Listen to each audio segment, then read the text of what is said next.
Today I am going to discuss a very much important topic of 11th class as well as competitive examination like JEE and NEET. The topic name is center of mass. Center of mass. Center of mass. Center of mass एक काफी important topic है जो JEE और NEET के लिए काफी important माना गया है, उसी को आज हम डिस्कस करेंगे। फर्स्ट पॉइंट सेंटर ऑफ मास है क्या, तो डिफिनेशन लिखते हैं कि सेंटर ऑफ मास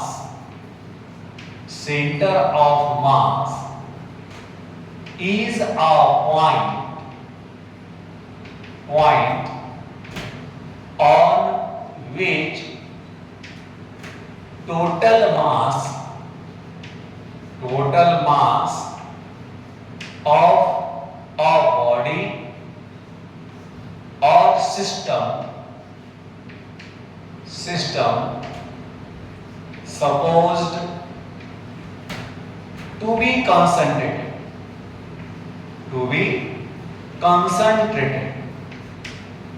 यानी सेंटर ऑफ मास एक ऐसा पॉइंट है जो जिस पॉइंट पर उस बॉडी का टोटल मास कॉन्सेंट्रेट माना जाता है।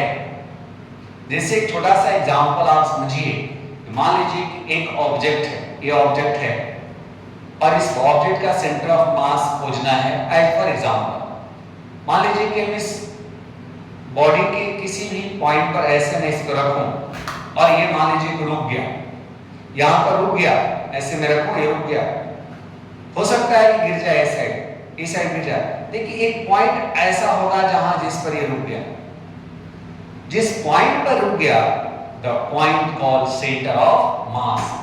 हर किसी बॉडी का एक ऐसा पॉइंट होता है जहां पर उस बॉडी का सेंटर ऑफ मास कॉन्सेंट्रेट होता है। उसी सेंटर ऑफ मास को खोजने है इस टॉपिक में, और ये टॉपिक कंप्लीट मैथमेटिकल टॉपिक है। यानी पॉइंट खोजने का मतलब क्या, मैथमेटिक्स कहता है कि पॉइंट जब खोजना है कोऑर्डिनेट खोजो, यानी किसी पॉइंट का कोऑर्डिनेट हम खोज लेते हैं, यानी उसका X position, Y position, Z position खोज लेते हैं तो उसका कोऑर्डिनेट मिल जाता है। अब उसी खोजने को हम कहते हैं सेंटर ऑफ मास खोजना। इस चैप्टर में सेंटर ऑफ मास निकालेंगे, यानी उस पॉइंट का कोऑर्डिनेट निकालेंगे जिस पॉइंट पर बॉडी का या सिस्टम का टोटल मास कॉन्सेंट्रेट होगा। राइट, तो सेंटर ऑफ मास निकालने के लिए इस टॉपिक को हम लोग दो पार्ट में बांट लेते हैं। पार्ट वन, वैसे सिस्टम या बॉडी जिसके पास नंबर ऑफ पार्टिकल्स काउंटेबल हो, नंबर ऑफ पार्टिकल फिक्स्ड हो, नंबर ऑफ पार्टिकल को आप काउंट कर सकते हो। जैसे एग्जांपल में आपके बैग में 10 ठो बॉल है, तो 10 बॉल का सेंटर ऑफ मास खोजना है, यानी 10 बॉल का एक सिस्टम बन गया, उसका सेंटर ऑफ मास खोजना है। बैग में 20 बॉल्स हैं, उसका सेंटर ऑफ मास खोजना है। तो उन बॉडी का जिसमें नंबर ऑफ पार्टिकल्स आप फिक्स रखते हो उसका सेंटर ऑफ मास खोजना है। तो ध्यान रखना है कि first number centre of mass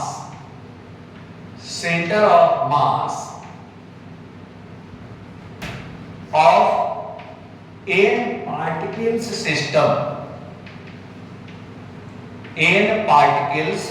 system, यानी जिसके पास नंबर ऑफ पार्टिकल्स फिक्स्ड हो।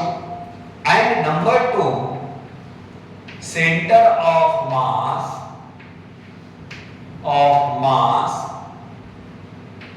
ऑफ अ रिजिड बॉडी, जैसे रड, जैसे कोई रिंग, जैसे कोई डिस्क, स्फीयर, सिलेंडर, इन सब बॉडी का सेंटर ऑफ मास खोजना है। इसके अंदर नंबर ऑफ पार्टिकल्स आप काउंट नहीं कर सकते हो, ये रिजिड बॉडी है। रिजिड बॉडी में भी हम लोग दो तरह का पढ़ेंगे, uniform mass distribution and non uniform mass distribution. क्योंकि दोनों तरह के क्वेश्चन एग्जामिनेशन में पूछे जाते हैं।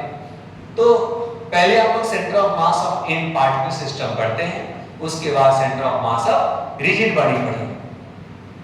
लेकिन आप जब इस चैप्टर को पढ़ रहे हैं तो आप कॉपी खोलकर मेरे साथ एक मैथमेटिकल अप्रोच के साथ समझने की कोशिश करेंगे। ऐसा नहीं कि इसको लेक्चर सुनेंगे, कथा सुनेंगे और बाद में समझ तो समझ में आ रहा नहीं। कॉपी खोल लीजिए, एक एक कंटेंट कॉपी के साथ आप वीडियो को पॉज कर करके देखेंगे, समझेंगे, फिर आगे बढ़ेंगे। तो उम्मीद करता हूं कि हर एक बात आपको अच्छे से समझ में आएगी भी और आपके किसी भी तरह के न्यूमेरिकल्स, किसी लेवल के न्यूमेरिकल्स को आप बनाएंगे, आपको प्रॉब्लम नहीं होगी। तो हम लोग ये दो तरह के सिस्टम का हम लोग सेंटर ऑफ मास पढ़ेंगे। एक बात और मैं आपको शेयर कर दूं, जो सेंटर ऑफ मास है ये बॉडी के अंदर भी हो सकता है, बॉडी के बाहर भी हो सकता है, बॉडी के सरफेस पर भी हो सकता है। यानी centre of mass lie at the surface or inside the body or outside the body, कुछ भी हो सकता है। सेंटर ऑफ मास बॉडी के अंदर भी हो सकता है, बॉडी के सरफेस पर भी हो सकता है, बॉडी से बाहर भी हो सकता है। ये बातों में यदि कोई कंफ्यूजन होगी तो आगे हम लोग इसके एक्सप्रेशन करेंगे, इसके डेरिवेशन करेंगे, इसके न्यूमेरिकल्स करेंगे, इसके कॉन्सेप्ट को सीखेंगे ब्रॉड आइडिया लेकर के, तो आपको हर एक बात छोटी छोटी क्लियर होती चली जाएगी। तो सेंटर ऑफ मास इस तरह से हम सेंटर ऑफ मास की स्टडी एक मैथमेटिकल अप्रोच से आगे बढ़ाते हैं। और आगे बढ़ाने में first you should find centre of mass of n particles system. Center of mass of n particles system. N particles system. Center of mass of n particles system. अब ध्यान रखना कि जब n पार्टिकल सिस्टम का moment centre of मास हम निकाल रहे हैं, यानी n पार्टिकल सिस्टम का हम एक कोऑर्डिनेट खोज रहे हैं जहां पर सेंटर ऑफ मास एग्जिस्ट करता है, तो पहले प्लेन हम बना लेंगे। क्योंकि मैथमेटिक्स है, x चाहिए, y चाहिए, z चाहिए, तो एक हम पहले प्लेन बना लेंगे। मान लो xy प्लेन हो गया, xy प्लेन हो गया, XY प्लेन। अब XY प्लेन में बहुत सारे पार्टिकल, हमने मैं बात किया n पार्टिकल का, तो मान लो कोई पार्टिकल यहां है, सपोज करो एक पार्टिकल यहां है ऑफ मास m1, इसकी कोऑर्डिनेट x1 y1 है। सेकेंड पार्टिकल मान लो यहां है m2, इसका कोऑर्डिनेट x2 y2 है। एक पार्टिकल है ये, इसका मास m3, कोऑर्डिनेट x3 y3 है। इस तरह से एक सिस्टम के पास n पार्टिकल्स हैं, n पार्टिकल 10 पार्टिकल 20 पार्टिकल इस तरह से पार्टिकल्स हैं। मान लो इस सिस्टम के पास n पार्टिकल्स में लास्ट nth पार्टिकल का मास mn है, इसका कोऑर्डिनेट xn yn मान लेंगे। निश्चित है इस पूरे सिस्टम का कहीं ना कहीं सेंटर ऑफ मास तो होगा ही होगा। मान लो कि सिस्टम का सेंटर ऑफ मास यहां पे, मान लो एग्जांपल कहीं तो होगा। मान लो सेंटर ऑफ मास यहां है, सेंटर ऑफ मास, इसका कोऑर्डिनेट x और y होगा। क्योंकि सभी पार्टिकल जितने हैं सबका अपना अपना कोऑर्डिनेट्स हैं, तो पूरे सेंटर ऑफ मास का कोऑर्डिनेट क्या होगा, तो कोऑर्डिनेट खोज देंगे, यानी सेंटर ऑफ मास की पोजीशन खोज देंगे। क्योंकि हमने फर्स्ट क्वाड्रेंट में ही सभी पार्टिकल को मान लिया है, इसकी अब जरूरत नहीं। देख, क्वेश्चन बनाने का सबसे आसान तरीका है, सिंपलेस्ट तरीका है कि आप एक चार्ट बना लो। एक चार्ट बना लो। चार्ट में आप क्या करो, masses of particles, masses of particles ये लिख दो, उसका x और उसका y एब्सिसा और कोऑर्डिनेट आप लिख दो, यानी इसमें गलती होने का चांस कम होगा। मान लो first particle of mass m1, इसकी coordinate x1 y1, second particle मास m2, इसका x2 y2, third particle of mass m3 x3 y3, इस तरह से n पार्टिकल्स हैं। मान लो इस तरह से n पार्टिकल्स हैं। अब मैं निकाल रहा हूं last mn xn and y। अब जहां जहां जो पार्टिकल होंगे, first you should decide the mass of the particles, that means what is the masses given in the question of the n particles। मान लो 4 पार्टिकल है, चारों पार्टिकल का मास दिया हुआ है, तो एक चार्ट में सबका मान लो लिखा हुआ 1 kg 2 kg 3 kg 1 kg 2 kg 3 kg, इस तरह से लिख देंगे। और सभी पार्टिकल कहीं ना कहीं तो रखे हुए होंगे क्वेश्चन के अकॉर्डिंगली। मान लो लिख दिया कि ट्रायंगल के वर्टेक्स पर रखा हुआ है, किसी स्क्वायर के वर्टेक्स पर रखा हुआ है। ट्रायंगल, स्क्वायर, ये 2 डायमेंशनल डायग्राम है, कहीं ना कहीं प्लेन में तो एग्जिस्ट करेंगे, तो उनके कोऑर्डिनेट्स होंगे उनके वर्टेक्स का, उनका x और y वैल्यू लिख देंगे। लिखने के बाद अब पूरे सिस्टम का सेंटर ऑफ मास चाहिए। सिस्टम का सेंटर ऑफ मास चाहिए, यहां लिखता हूं सेंटर ऑफ मास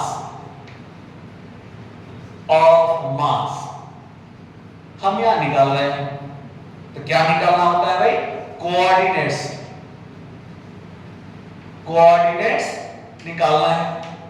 आपको x निकालनी है, x of centre of mass.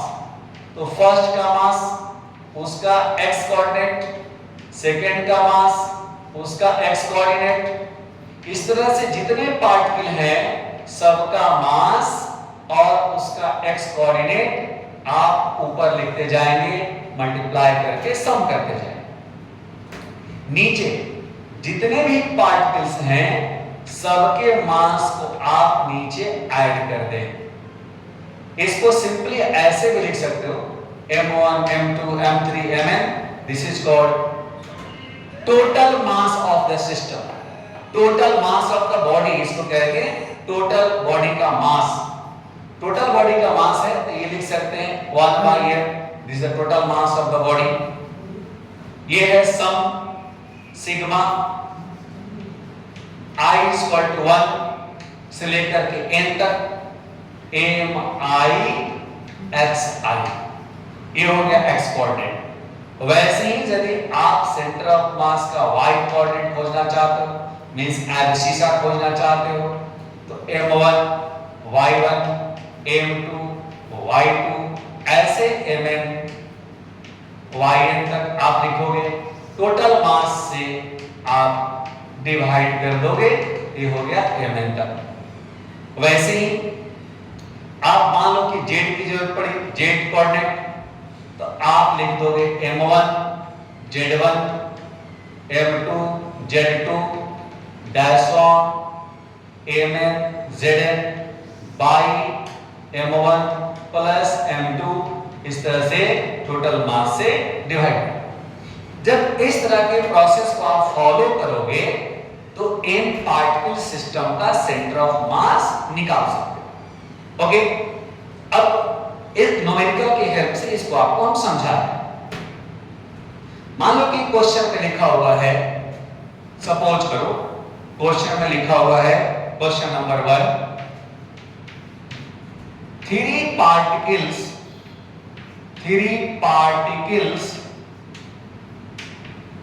of masses m, 2m and 3m kept at vertices of an equilateral triangle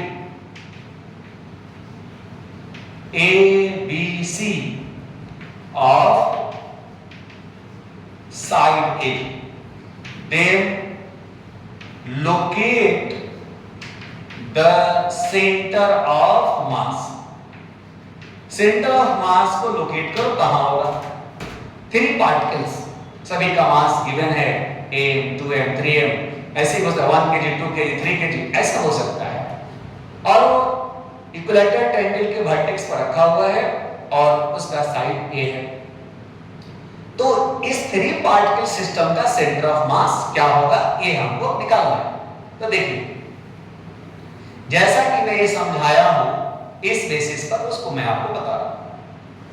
आप जो कि ट्रायंगल है वो फर्स्ट क्वाड्रेंट में लाई करता है, ये मैथमेटिक्स आप जान रहे हैं पहले से। देखिए, x एंड y, आप एक ट्रायंगल बना लीजिए। चलिए एक ट्रायंगल आपको बता देता हूं, ट्रायंगल बना, एक ट्रायंगल आपने बना लिया, ये आपने ट्रायंगल बनाया। अब ट्रायंगल जो आप बनाए हैं, आपको सोचना है कि ट्रायंगल बनाने के बाद किसको x, किसको a माने, किसको b माने, किसको c माने। ट्रायंगल ABC, देखिए यहां लिखा हुआ है ट्रायंगल ABC। तो आप मन में पहला बार आएगा, चलो ABC ऐसे लिख देते हैं। ध्यान ये दीजिएगा, आप पढ़ रहे हैं एक मैथमेटिकल अप्रोच का चैप्टर, यहां पर कंप्लीट ज्योमेट्री लगाना है और उस ज्योमेट्री का कुछ अपना बेसिक मैकेनिज्म है, उस मैकेनिज्म को फॉलो करना है। ज्योमेट्री का बेसिक मैकेनिज्म मैं कह रहा हूं कि स्टार्टिंग पॉइंट होता है ओरिजिन, यानी आपका A होना चाहिए इस ओरिजिन पे, A यहां होगा। उसके बाद anti clockwise direction positive direction माना गया है, तो सेकेंड पॉइंट यहां पर ये पॉइंट होगा B और थर्ड पॉइंट होगा C। यानी फर्स्ट इंपॉर्टेंट पॉइंट, यदि आप ट्रायंगल यूज करते हो, आप क्वाड्रिलेटरल लिखते हो, आप पेंटागन हो, हेक्सागन हो, किसी भी ज्योमेट्रिकल डायग्राम जिसमें कहता है कि यहाँ मास रखा हुआ है वर्टाइसेस पर, तो आप पहला पॉइंट ओरिजिन पर, सेकंड पॉइंट, थर्ड पॉइंट, ऐसे घूमते हुए आप लिखोगे। क्योंकि यहाँ पर 3 ही पॉइंट है, तो इतना में कंप्लीट हो गया। तो A पॉइंट की कोऑर्डिनेट देख सकते हैं आपके 0,0, ये साइड है A, क्वेश्चन के अकॉर्डिंगली ये साइड A है, साइड लिखा हुआ है, साइड है A। तो B का कोऑर्डिनेट, चूंकि B x एक्सिस पर है, A,0, और इसका कोऑर्डिनेट यहां पहुंचने के लिए आपको इसके बीच में आना पड़ेगा, यानी साइड का हाफ, और फिर ये डिस्टेंस निकालनी पड़ेगी। जब पाइथागोरस यूज करेंगे a² -a/2, जैसे √a² -a/2 का होल स्क्वायर, परपेंडिकुलर का स्क्वायर इक्वल टू हाइपोटेनस का स्क्वायर माइनस b² स्क्वायर। इसको आप सॉल्व करेंगे तो a² - a²/4 आ जाएगा √3/2a। यानी ये जो डिस्टेंस आया √3/2a आया, यानी C पॉइंट का कोऑर्डिनेट आएगा a/2x √3/2a। हर एक पॉइंट का आप कोऑर्डिनेट खोज लिए। खोजने के बाद अब इस फार्मूला पर सवाल को सेट करेंगे। मैंने कहा था कि कोऑर्डिनेट खोजेंगे और साथ ही साथ आपको लगा कि हमको क्वेश्चन गलत ना हो, क्वेश्चन एकदम करेक्ट बने। जब आपको कॉन्फिडेंस आ गया कोई बात नहीं, कॉन्फिडेंस जब नहीं है ना सवाल में, तो प्रॉपर सॉल्यूशन करना चाहिए, उस सवाल को बनाना चाहिए। बनाते जब कॉन्फिडेंस आ जाए तो आप कोऑर्डिनेट डायग्राम में लिख दीजिए और सीधे सवाल बना लीजिए। तो इसको चार्ट बना के जैसे बताया था वैसे करिए, या कोऑर्डिनेट जैसे बनाया है वैसे बना के अब सवाल बनाइए। मान लो बेटा हमको x चाहिए, x सेंटर ऑफ मास का x कोऑर्डिनेट हमने फार्मूला पढ़ाया m1 x1 m2 x2 m3 x3 by m1 plus m2 plus m3 x coordinate. अब m1 क्या है, यहां आपने पढ़ा है सवाल में, इस जगह पर m रखा गया है, b पर 2m रखा गया है, c पर 3m रखा गया है, m 2m 3m। तो m1 क्या है, तो m1 आपका है m, उसका x कोऑर्डिनेट क्या है तो 0, m2 क्या है तो 2m, x कोऑर्डिनेट क्या है तो a, m3 क्या है तो 3m, x कोऑर्डिनेट क्या है a by 2 by m1 m2 m 2m plus 3m। Okay, अब इसको सिंपलीफाई करो, m into 0 0, 2ma 2ma plus 3ma by 2 by ये हो गया बेटा 6m। सिंपलीफाई करोगे इसको तो 7ma, इसको सॉल्व करोगे ना आप, आएगा 7ma by 2 into 6m, देख सकते हैं 2 2 जा 4, 4 in प्लस 3, 7ma by 2, 2 नीचे आ गया तो 2 नीचे आ गया तो हो गया ये 12। तो आपको मिला m से m कैंसिल, 7a by 12 ये आपका XCM आ गया, यानी सेंटर ऑफ मास का x कोऑर्डिनेट आ गया, राइट। अब आगे y से हम निकालते हैं, y coordinate of centre of mass, formula लिखो m1 y1 m2 y2 mn is m3 y3 by m1 plus m2 plus m3। First m into उसका y1 क्या है भाई, वो भी 0 है, 2m y2 क्या है सेकंड का y कोऑर्डिनेट 0 प्लस 3m और इसका कोऑर्डिनेट क्या है √3 by 2a by m 2m 6m के बराबर हो गया। ये पार्ट 0, ये मिला 3√3 ma by 2 into 6m, m से m कैंसिल, आप कैंसिल करना चाहते हैं तो कैंसिल कर दीजिए, 3 2 जा, और आपको मिलेगा √3 by 4a के बराबर, ये आपका YCM आ गया। अब चूंकि ट्रायंगल है, 2 डायमेंशनल डायग्राम है, इसके पास z तो होगा नहीं, तो कोऑर्डिनेट्स ऑफ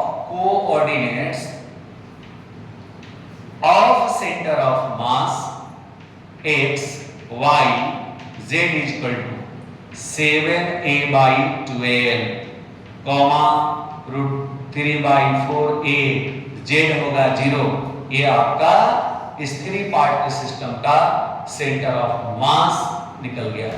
यानी सेंटर ऑफ मास इसी के अंदर कहीं ना कहीं तो होगा जिसका कोऑर्डिनेट ये होगा, और इसी तरह से हम निकाल सकते हैं। एक एग्जांपल और आपको समझा रहे हैं, एक एग्जांपल ऑफ 4 पार्टिकल का समझा रहे हैं, शायद आपको समझ में आ जाना चाहिए।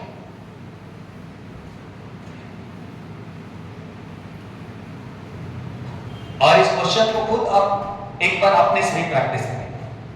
मान लो question number 2, 4 particles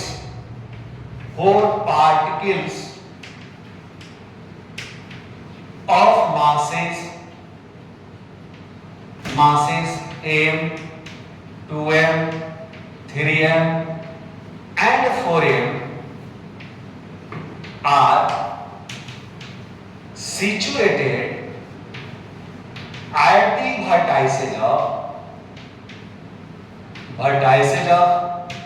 of a square ABCD of side A, then locate center of mass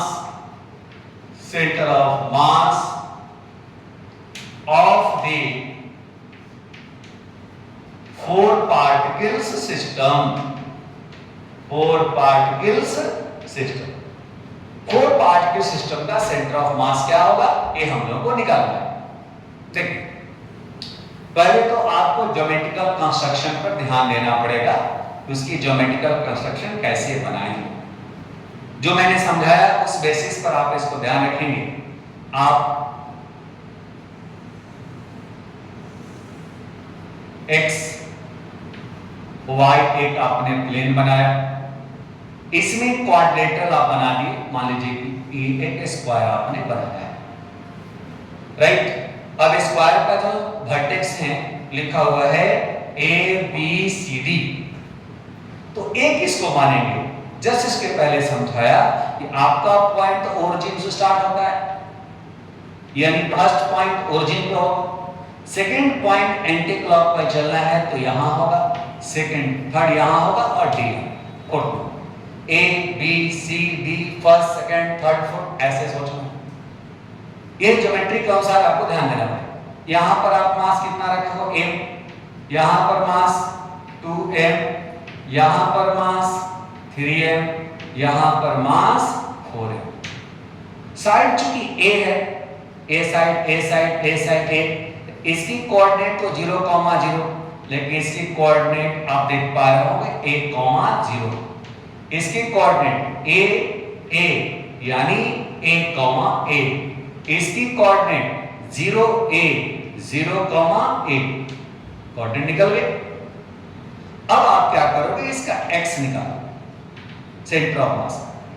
x means m1, x1 से लेकर के m4 x4 तक आप लिखोगे by m1 plus m2 m4 तक आप लिखोगे।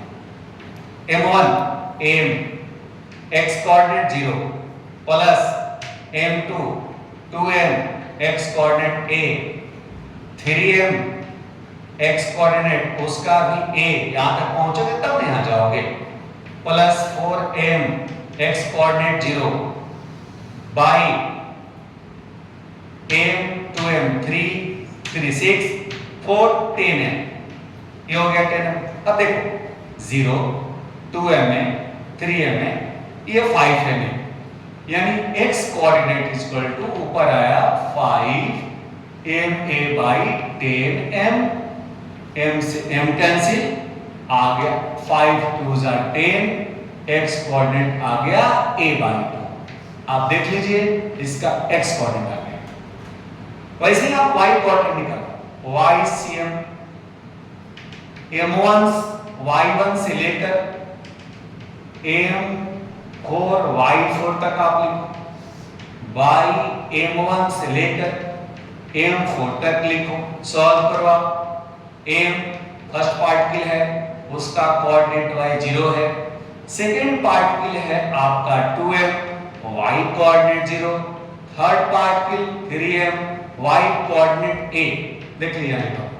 फोर्थ पार्टिकल है 4m, y कोऑर्डिनेट है a, y 10m, 3m है 4m है, ऊपर हो गया बेटा 7m है, 0 0 हो गया और 3 4 7 by 10m cancel out, 7 by 10a यानी ycm equal to 7 by 10m। यानी आप क्या देखो, coordinates of centre of mass of the given system, four particle का सिस्टम है x, y, z equal to a by 2, ये a बाई 2, 7 a बाई 10 और z तो 0 होगा। This is your answer. इस तरह से centre of mass given particle का आप निकाल सकते हो, ऐसा सवाल में दिया जा सकता है। फिर एक सवाल और आपको समझाते हैं, थर्ड न्यूमेरिकल आपको समझाते हैं। इसको डायग्राम पे समझाते हैं, डायग्राम से आप समझ करके सवाल को बना सकते हैं। देखिए मान लो xy प्लेन हो, xy प्लेन और एक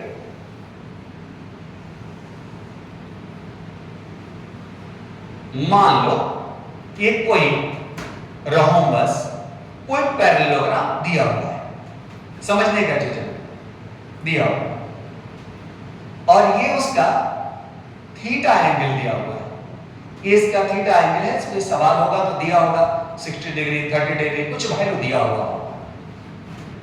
अब इसका भी नाम ए बी सी डी, तो अब ये स्टार्ट करोगे ए, सेकेंड पार्ट की बी, सी एंड डी, इसको भी वैसे करो।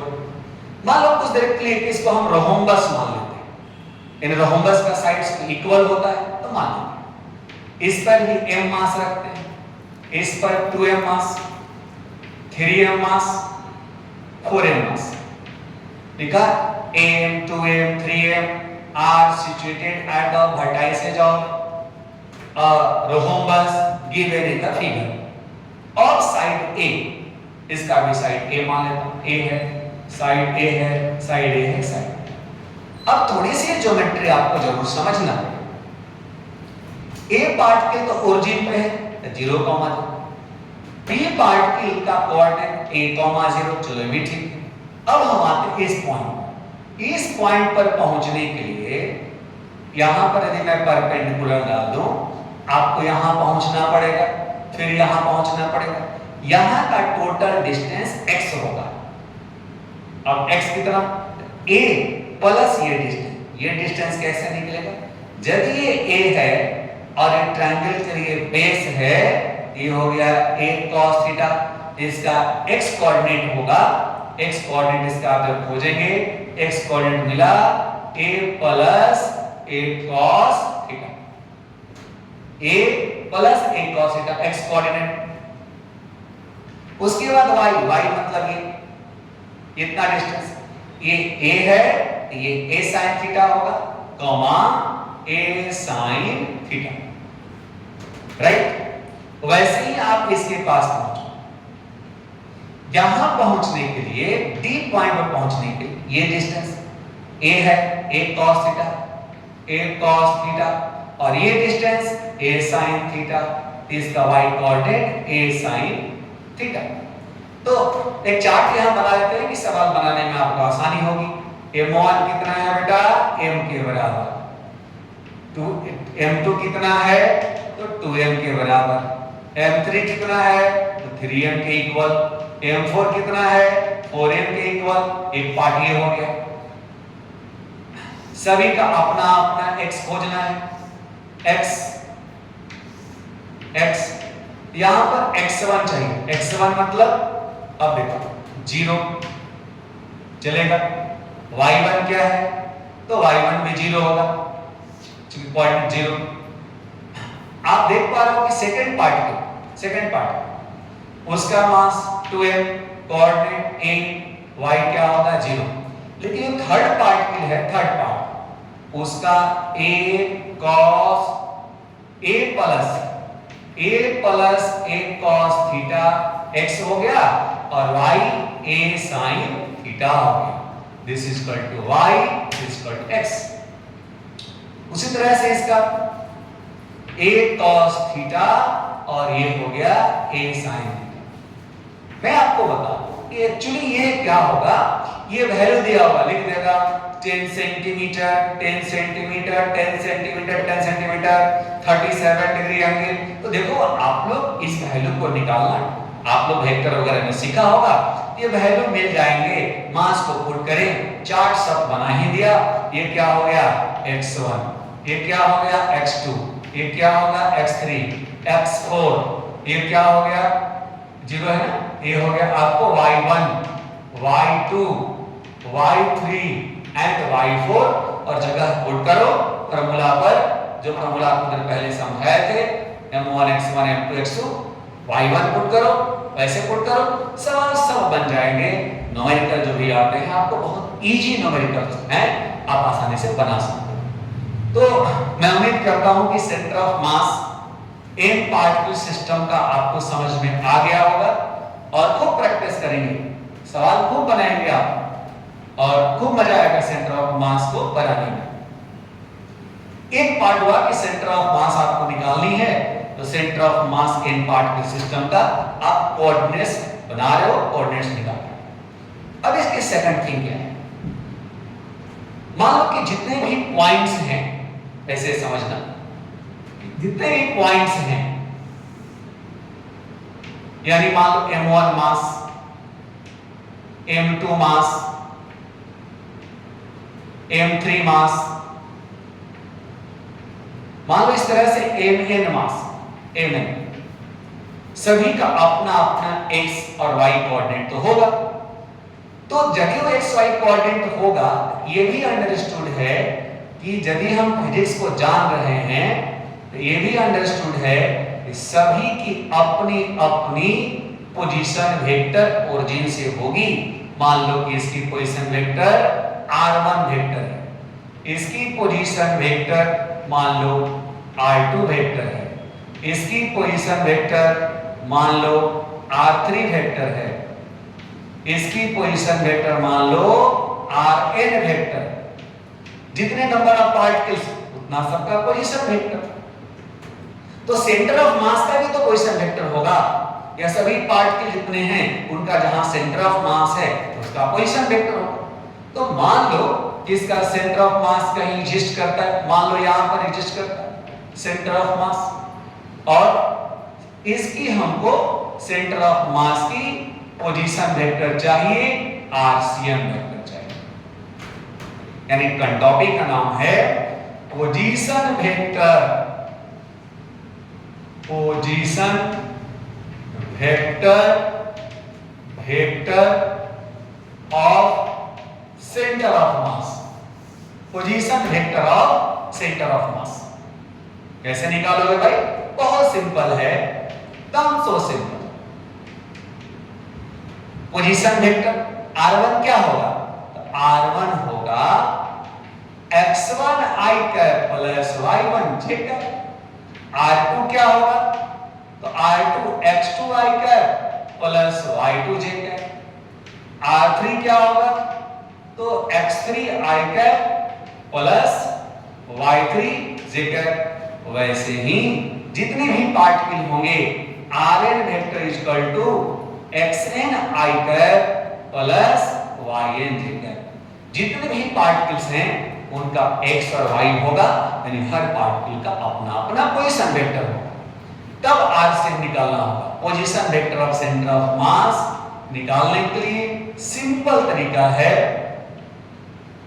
m1 r1 vector, m2 r2 vector, जितने भी पार्टिकल हैं सबका mn rn vector by m1 plus m2, जितना भी पार्टिकल है सबका मास। ये हो गया position vector of centre of mass. यानी यूं लिख दें कि total mass 1 by m sigma i equal to 1 to n mi ri vector. ये हो गया आपका position vector of centre of mass. तो जब हमको पोजीशन वेक्टर निकालना होगा तो हम ऐसे निकाल सकते हैं सेंटर ऑफ मास। एग्जांपल आप देखिए, मान लो एक पार्टिकल है, ये इसका मास है m और इसका कोऑर्डिनेट है 1, 2। एक दूसरी पार्टिकल है, इसका मास है 2m, इसका कोऑर्डिनेट है 3, 4 या 3, 2, ऐसे सोचते हैं, या 3, 1 मान। चलो नेक्स्ट पार्टिकल से 3m मास की पार्टिकल है, इसका कोऑर्डिनेट है 4, 1 मान लेता हूं, कुछ ऐसे टाइप से है। तो आप सेंटर ऑफ मास जब इसका निकालोगे पोजीशन वेक्टर क्वेश्चन के अकॉर्डिंगली, तो आप क्या करोगे? अरे भाई आप जब करोगे तो सेंटर ऑफ मास निकालने का तरीका आपका ये है कि according to question RCM vector is equal to m1 r1 vector से लेकर के m3 r3 वेक्टर तक लिखोगे। m1 plus m2 plus m3, 3 particle है, इनका लिखता हूं। देखिए m1 का मास m है, ये r1 वेक्टर। r1 वेक्टर का मतलब i cap plus 2j cap. Second particle का position vector 3i cap plus 1 है j कैप। r3 वेक्टर का मतलब 4i cap plus j cap. ऐसे टाइप से m1 r1 vector i cap plus 2j cap. m2 2m position vector 3i cap plus j cap. 3m 4i cap plus j cap by total mass. Total mass कितना भाई? am 2m 3m ami ये देखें आप plus 2mj plus 6mi plus 2mj plus 12mi plus 3mj by 6m। देखो mi 6mi 12 6 18 19mi। उसके बाद 2m 2j 2 2 4 7m j cap by 6m। m common लेके divide करोगे आएगा 6i cap plus 7 by 6 j cap. This is your position vector of centre of mass. तो ऐसे सवाल को आराम से आप बना सकते हो जब आपके पास पार्टिकल दिए हुए हों। कभी कभी क्वेश्चन में डायरेक्ट लिखा होगा कि 2 particles of mass is 1 kg 3 kg of position vector 2i cap plus 3j cap 3i cap plus something j cap respectively। तो मतलब क्या? 2 पार्टिकल है, उसका मास गिवन है, दोनों पार्टिकल का पोजीशन वेक्टर दिया हुआ है, यानी r1 वेक्टर r2 वेक्टर दिया हुआ है। Locate the position vector of centre of mass. तो लोकेट द पोजीशन वेक्टर यानी ये पोजीशन वेक्टर का फार्मूला है और उस पर आप ऐसे करोगे तो आराम से बना लो, राइट। तो एक पार्ट ये हो गया position vector of centre of मास। अब इसकी velocity vector of centre of मास की आप समझ लीजिए। Next point, velocity vector of centre of मास। अब खूब आराम से इसको बनाइए, एंजॉय करिए। टॉपिक को तो इतना अच्छा टॉपिक है, इतना आपको मजा आएगा जब सवाल को करेंगे तो। और क्वेश्चन भी कोई नहीं छूटेगा इस टाइप से कोई क्वेश्चन आता है। बट जब आप बना रहे होंगे कंसंट्रेट होकर बनाएं, इधर उधर नहीं ध्यान दें। नहीं तो पढ़ रहे हो और दिमाग में आ रहा है कि चलो वाह स्कूल में गए थे तो उसको देखे उसको देखे ऐसे देखे, फिर घर में आप बैठे हुए हैं पढ़ाई कम सुन रहे हैं, पापा मम्मी की बात ज़्यादा सुन रहे हैं, मम्मी फोन पर कहीं बात कर रही है उसकी बात को ज़्यादा सुन रहे हैं। ऐसा आप नहीं करेंगे, कंसंट्रेट हो करके बात को सुनेंगे। मन किया कि नहीं इतना देर पढ़ लिए, थोड़ा सा रिलैक्स करते हैं तो ठीक है रिलैक्स करिए, लेकिन इस सीक्वेंस में इसको पढ़िए। पहले सेंटर ऑफ मास निकालना, उसकी पोजीशन वेक्टर निकालना, अब हम लोग वेलोसिटी वेक्टर पूरी आप कंसंट्रेट रहेंगे, समझने की कोशिश करेंगे और आपको लगे कि हम अच्छा कर रहे हैं कि नहीं कर रहे हैं, पढ़ाई अच्छा कर रहे हैं कि नहीं कर रहे हैं। यदि आपको ऐसा लगता है तो आप सोचिए आप अपने कितना अच्छा कर रहे हैं इसका ध्यान देने के लिए आप ध्यान रखिए कि एक शायर कहता है आप अच्छा अपने को कर रहे हैं कि नहीं कर रहे हैं। इसके लिए मैं कह रहा हूं कि जिंदगी में जिंदगी का राज पाना चाहिए। आप अपने बारे में सोच रहे हैं कि आप अच्छा कर रहे हैं कि नहीं कर रहे हैं, बुरा कर रहे हैं, कैसे कर रहे हैं, खुद एक असेसमेंट करिए। अपने बारे में सोचिए कि जिंदगी में जिंदगी का राज पाना चाहिए, जिंदगी में जिंदगी से मुस्कुराना चाहिए और जिंदगी में जिंदगी की यदि शर्तें पूरी ना हो तो जिंदगी में जिंदगी से रूठ जाना चाहिए। ऐसे शर्त पर यदि आप काम करते हैं तो आप कभी भी किसी काम में फेलियर नहीं होंगे। चलिए इस तरह से फिर मैं आपको सुनाते रहूंगा। आइए अगले टॉपिक पर, velocity vector of centre of मास।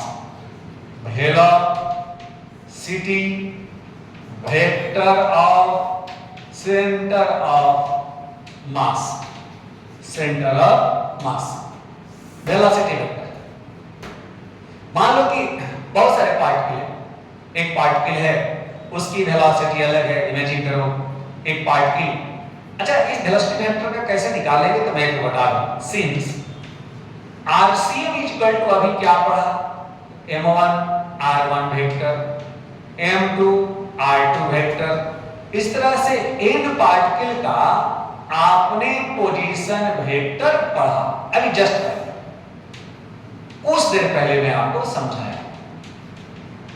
ठीक, यदि आपसे पूछा जाए कि आपको पोजीशन पता हो, then how can you find the velocity of the body? How can you find the velocity of the position? उस पोजीशन की वेलोसिटी क्या होगी, उस पॉइंट की वेलोसिटी क्या होगी, उस बॉडी की वेलोसिटी क्या होगी, यानी उसके सेंटर ऑफ मास की वेलोसिटी क्या होगी। यदि पोजीशन मिल गया है तो मैकेनिक्स में आप जब पढ़े होंगे काइनेमेटिक्स तो पढ़ा होगा आपने कि भाई जब हमको वेलोसिटी चाहिए तो हम क्या करेंगे, इसके पोजीशन को डिफरेंशिएट कर देंगे, डिफरेंशिएट करेंगे। m1 का तो m1 मिलेगा, d differentiation with respect to time of r1 velocity vector, वैसे ही m2 v2 वेक्टर, जितने भी पार्टिकल होंगे vector y m1 plus m2 that's on mn, ऐसे आपको मिलेगा।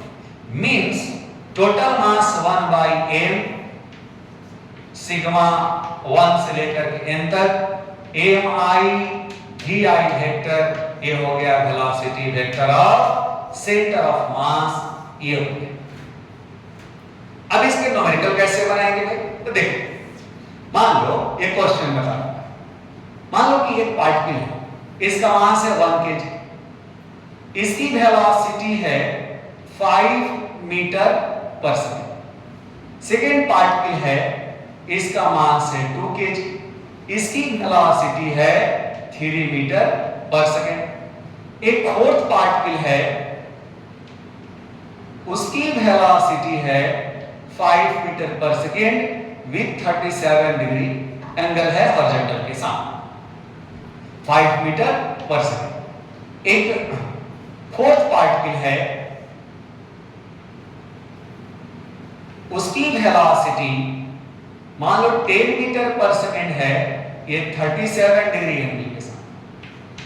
और इस पार्टिकल का मास लिखता हूं फिर से, मान लो 1 kg ही लिख देता हूं, इस पार्टिकल का मास में 3 kg लिख देता हूं।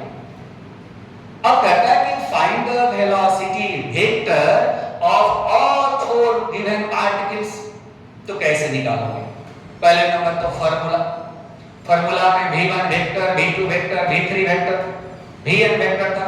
देखो m1 क्या है तो 1 kg, गुड। तो v1 वेक्टर क्या है तो 5 एप्सिलॉन, राइट। m2 क्या है, इसको m2 मान लो 2 kg। v2 वेक्टर क्या है भाई तो 3 y एक्सिस। m3 आप इसको मान लो 1 kg। v3 क्या होगा देखो 5 cos 37 डिग्री आई कैप, इसका एक कंपोनेंट इधर एक कंपोनेंट इधर, प्लस 5 sin 37 डिग्री जे कैप। cos 37 का वैल्यू आप ट्रायंगल कहीं पढ़ा होगा, याद होगा, 37 डिग्री का ट्रायंगल 3 4 एंड 5, sin 37 3/5 cos 4/5। यह लिख सकते हैं 5 × 4/5 आई कैप, 5 × 3/5 जे कैप, कैंसिल आउट, 4 आई कैप प्लस 3 जे कैप, ये हो गया v3 वेक्टर। वैसे ही m4 = कितना 3 kg, राइट। और v4 वेक्टर देखो 10 cos 37 डिग्री आई कैप, जो इसका एक कंपोनेंट इधर होगा, एक कंपोनेंट इधर होगा, plus 10 sin 37 degree minus j cap, right, cos 37 4 by 5 5 to 8 8 I cap 3 by 5 to 6 minus j cap. ये सभी का होगा। अब आपको चाहिए velocity vector of centre of मास। आप चाहते हैं कि हमको वेलोसिटी वेक्टर चाहिए, तो वेलोसिटी वेक्टर आपको निकालना सिखा देते हैं। देखिए कितना सिंपल है सवाल। आप क्या करो, since we know that question था velocity vector, velocity find velocity vector, velocity vector of centre of mass. तो velocity vector of centre of mass आपके पास 4 पार्टिकल्स हैं। m1 कितना भाई, फार्मूला लिखो पहले, m1 v1 वेक्टर से लेकर m4 v4 वेक्टर तक लिखोगे बाई m1 प्लस m2 से लेकर के आप m4 तक लिखोगे। m1 कितना है, तो देखो 1 kg, 1 v1 वेक्टर कितना है 5 I कैप, m2 कितना 2 kg, v2 वेक्टर कितना है 3 j प्लस m3 कितना है 1 kg 1 और v3 कितना है 4 I cap plus 3 j cap, m4 कितना है 3 kg और v4 कितना है 8 I cap minus 6 j cap by m यानी 1 kg plus 2 kg plus 1 kg plus 3 kg। Simplify जब करोगे ये हो गया 5I plus 6j plus 4I plus 3j plus 24I minus 18j by 6 4 to 7, right. आ जाओ 5I 4I 24I 9 24, ये लगभग आपको 33I का 5 4 9 और 24 33 का 6j 9j 9 माइनस 9j का 18 था ना 7, यानी 33/7 I cap plus 9/9 plus minus 9/7 j cap. This is the velocity vector of centre of मास। अब यहीं से एक बात ध्यान रखेंगे, यदि क्वेश्चन आपसे पूछ लिया है तो ऑप्शन एक बार देखेंगे। यदि ऑप्शन में यदि वेक्टर के फॉर्म में है तो ऐसे बना देंगे, यदि उसमें न्यूमेरिकल वैल्यू लिखा हुआ है समथिंग मीटर पर सेकेंड तो आप इसको कंक्लूड करेंगे और आगे इसकी मैग्नीट्यूड निकाल देंगे और मैग्नीट्यूड में x कोऑर्डिनेट 33/7 का स्क्वायर प्लस 9/7 का स्क्वायर, आप इसको सिंपलीफाई करेंगे अपने आप सेंटीमीटर पर सेकंड आ जाएगा।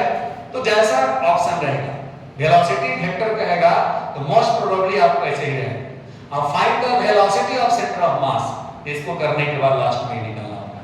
ये आपका इंपॉर्टेंट है कंसेप्ट हो गया velocity vector of centre of मास। उम्मीद है कि समझ में आ गया होगा। ऐसे खूब आराम से इसको पहले बनाइए और भी प्रैक्टिस करें। हर बुक में सवाल होगा और इसके न्यूमेरिकल को आप करेंगे तो इस टाइप के क्वेश्चन आपको मिलेंगे तो आपको परेशानियां नहीं होगी। और इस कोऑर्डिनेट सिस्टम में ध्यान, कभी-कभी ऐसे सवाल आता है a particle of mass something kg move in this direction positive x direction suppose करो, and second particle of mass something kg move in negative x direction, ऐसे सवाल में लिखा हुआ। तो आप समझ जाना कि एक पार्टिकल का मास उसकी वेलोसिटी, सेकंड पार्टिकल का मास उसकी वेलोसिटी नेगेटिव लेना है। xy दिया होगा तो आप समझ जाओगे, मान लिखो एक ईस्टवर्ड में सेकंड वेस्टवर्ड में, वहां ij कैप नहीं भी लिखोगे ना बेटा तो वहां पर आपको एक का पॉजिटिव लेना है, एक का नेगेटिव लेना है। एक का लिखता है साउथवर्ड, एक का लिखता है नॉर्थवर्ड, वहां भी एक का पॉजिटिव, फर्स्ट का पॉजिटिव, सेकंड का नेगेटिव लग करके आप पुट करोगे, आराम से क्वेश्चन बन जाएगा, कभी आपको दिक्कत नहीं होगी। क्लियर? चलिए अब हम एक्सेलरेशन वेक्टर आपको समझाते हैं। Acceleration vector of centre of mass, acceleration vector of centre of mass, acceleration vector, acceleration vector of centre of मास। देखो सिंस आरसीएम कितना पढ़वा, आप पढ़ो m1 r1 वेक्टर, आप पढ़े हो m2 r2 वेक्टर, आप पढ़े हो mn rn वेक्टर। इन पार्टिकल सिस्टम का आप पोजीशन वेक्टर निकालने का ये फार्मूला आप पढ़ चुके हैं, अभी कुछ देर पहले मैंने बताया है, नहीं तो एक बार पेज पलट के देख लो। वेलोसिटी वेक्टर भी आपने पढ़ा, आप क्या करा, आपने इस पोजीशन वेक्टर को आप डिफरेंशिएट कर दिए, ये भी निकल गया m1 v1 वेक्टर से लेकर mn vn वेक्टर तक, ये भी आपका निकल गया, ये भी आप जानते हो। अरे आप तो समझदार हो, बहुत कुछ जानते हो, केवल अपने दिमाग तो खोलो, दिमाग में तो आपका बहुत कुछ है, बहुत कुछ मैं पढ़ाया, दिमाग में रखो कि हाँ क्या पढ़ा और किस समय क्या प्रूव करना है। अब आ जाओ, आपको चाहिए एक्सेलरेशन वेक्टर, या तो वेलोसिटी वेक्टर को डिफरेंशिएट करो according to mechanism, according to person, otherwise आप पोजीशन वेक्टर को दो बार टाइम के रेस्पेक्ट में डिफरेंशिएट करो, तब मिल जाएगा m1 a1 vector, m2 a2 vector, इस तरह से मिल जाएगा mn an वेक्टर से लेकर पाई समथिंग, आपको आराम से निकाल सकते हो, यानी total mass sigma i equal to 1 to n mi ai vector, ये हो गया acceleration vector of centre of mass. ये कर सकते, इस पर एक बहुत इंपॉर्टेंट सवाल मैं आपके सामने कर रहा हूं और शायद उम्मीद करता हूं कि ये सवाल आप अच्छे से समझ लेंगे और आपके माइंड में अपना इसको रखेंगे, माइंड में रखेंगे तो कभी भी किसी एग्जाम के लिए काम आएगा। जैसे देखो सेंटर ऑफ मास की एक्सेलरेशन के लिए काफी ये कॉमन सवाल है, हर बच्चा को आना चाहिए। अच्छा जो भी मैं बता रहा हूं ना, मिनिमम इतना आना चाहिए, मैक्सिमम का कोई पैरामीटर नहीं है, लेकिन मिनिमम तो आपको इतना आना चाहिए। मान लो एक सिस्टम, ये टू पार्टिकल सिस्टम, इसका मास है m1, इसका मास है m2 जैसा, और ये आपका है पुली, मान लो ये पुली है, ये है पुली। कहते हैं कि आप जब ये सिस्टम ऊपर नीचे दिख भी रहा होगा कि m1 ग्रेटर देन m2, जब ये सिस्टम ऐसे घूम रहा होगा इसके पास एक्सेलरेशन तो होगा। तो क्वेश्चन है कि what is the acceleration vector of the given body, what is the acceleration vector of centre of mass of the given body, ये मैं आपके सामने दो बार बताया। अब ध्यान रखिए, पहले तो इसका एक्सेलरेशन निकाल लीजिए, आपने पढ़ा होगा एक्सेलरेशन इक्वल टू इसका m1 minus m2 by m1 plus m2, आपने सीखा होगा। अरे भाई इसको आपने लॉज ऑफ मोशन में सीखा होगा, कोई घबराने की बात नहीं है, मैं आपको बता देता हूं m1g माइनस m2g, ये फोर्स m1g इधर, इसको रोका, net force m1 minus m2 और m1 plus m2 into a, तो एक्सेलरेशन क्या मिला m1 minus m2 into g by m1 plus m2, ये आपका एक्सेलरेशन निकल गया, ये आप जानते हो। इसकी वेक्टर की बात करें तो वेक्टर होगा, लेकिन क्वेश्चन क्या है, acceleration vector of centre of mass. Centre of mass का एक्सेलरेशन वेक्टर, उसके लिए अब समझिए एक्सेलरेशन वेक्टर का फार्मूला। यहां एक्सेलरेशन वेक्टर का फार्मूला आप पढ़ते हो m1 a1 vector plus m2 a2 vector. दो पार्टिकल है, दो ही पार्टिकल के पास समझ जाएंगे। समझो क्या, ये पार्टिकल देखो नीचे आ रही है नीचे की तरफ, ये पार्टिकल जा रही है ऊपर की तरफ। इसका एक्सेलरेशन यदि a है, इसका एक्सेलरेशन माइनस a होगा, जो कि फर्स्ट का डायरेक्शन पॉजिटिव तो सेकंड का डायरेक्शन नेगेटिव होगा। आप x y की तरफ नहीं सोचेंगे, फर्स्ट का डायरेक्शन नीचे है तो सेकंड डायरेक्शन ऊपर है। हर समय फर्स्ट बॉडी के डायरेक्शन को पॉजिटिव माना जाता है और सेकंड बॉडी के डायरेक्शन को उसके रेस्पेक्ट में यदि अपोजिट डायरेक्शन में है तो अपोजिट माना जाता है। दोनों चूंकि एक साथ चल रही है, वैल्यू दोनों का सेम होगा, तो लिखेंगे यहां ACM vector is equal to m1 a vector plus m2 minus a vector by m1 plus m2, यानी m1 minus m2 by m1 plus m2 into a vector आया, और a वेक्टर पहले से यहां निकाला हुआ है, तो m1 minus m2 by m1 plus m2 into a vector m1 minus m2 by m1 plus m2 into g vector. Simplify करो, m1 minus m2 by m1 plus m2 का whole square, g vector centre of mass का ये acceleration vector आया।